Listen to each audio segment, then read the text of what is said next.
మొన్న నమస్తే అండి, ఇన్స్పెక్టర్ పాడి షరీఫ్.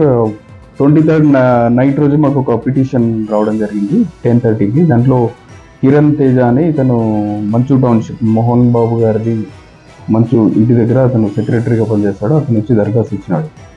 ఏమని చెప్పేసి అంటే 22nd రోజు నైట్ అతను 10 lakhs వ్యాపారానికి సంబంధించిన డబ్బులు తీసుకొని వచ్చి అక్కడ మంచు టౌన్షిప్లో ఉన్న అతని రూమ్లో పెట్టి అతను పడుకున్నాడు.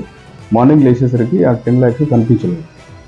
సో దాంట్లో సీసీటీవీ అది వెరిఫై చేసినారు వాళ్ళు. అందులో ఉన్న పర్సన్ కోవర్కర్ పేరు గణేష్ నాయక్, అతని మీద సస్పిషియస్ చూపిస్తున్నారు. అతనే తీసిందని అనుమానం వాళ్ళకు కలిగింది.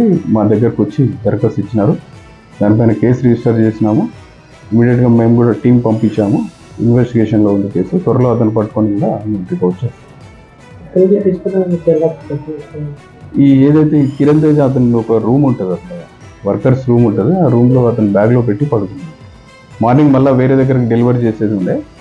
ఈ టైంలో నైట్ అయిపోయిందని చెప్పేసి అతని దగ్గర పెట్టుకున్నారు. మార్నింగ్లోకి జరిగింది.